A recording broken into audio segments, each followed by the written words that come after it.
लोकसभा में आएगा, इसको लेके विपक्ष इसको अनकॉन्स्टिट्यूशनल बता रहा है, इसको काला दिन बता रहा है। आप अनकॉन्स्टिट्यूशनल, काला दिन, कुछ भी मोदी सरकार लेकर आती है आपके लिए अनकॉन्स्टिट्यूशनल हो जाता है, आपके लिए वो काला दिन हो जाता है।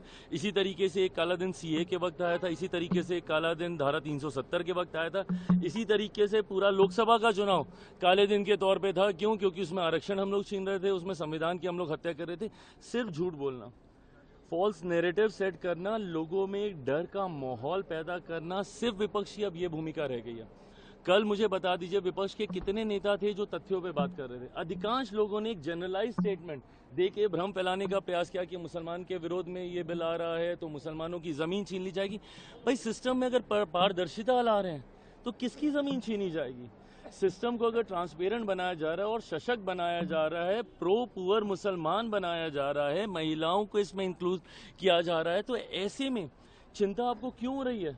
पर चिंता उन लोगों की स्वाभाविक है जो इसके ठेकेदार बने हुए हैं, जिन्होंने इसको भ्रष्टाचार का अड्डा बना के रखा हुआ है। उनको चिंतित होना स्वाभाविक है। जब उनके हाथ से चीजें जाकर गरीब मुसलमानों में बटेंगी तो स्वाभाविक है कि ये लोग चिंतित होंगे, और इसीलिए इन लोगों ने एक डर का माहौल बनाया। कल अगर इतनी ही चिंता थी तो क्लॉज बाय क्लॉज आप लोग करते ना। सारे कांग्रेस के सांसद, अगर इतनी ही चिंता थी तो एलओपी खुद बोलते, सारी बातों को इसके ऊपर रखते। जबकि बिल इंट्रोड्यूस हो रहा था तो एलओपी खुद गायब थे। उसके बाद मणिपुर मणिपुर मणिपुर मणिपुर करते ये लोग थक नहीं रहे।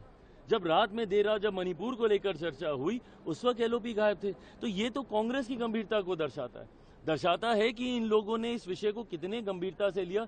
सिर्फ झूठ बोलना, भ्रम फैलाना, हाल फिलहाल के वर्षों में आप उठा के देख लीजिए, हर विषय पे विपक्ष ने इसके अलावा कुछ नहीं किया। कोई तथ्यों के साथ आज तक इन्होंने बात नहीं की है। अमित शाह जी का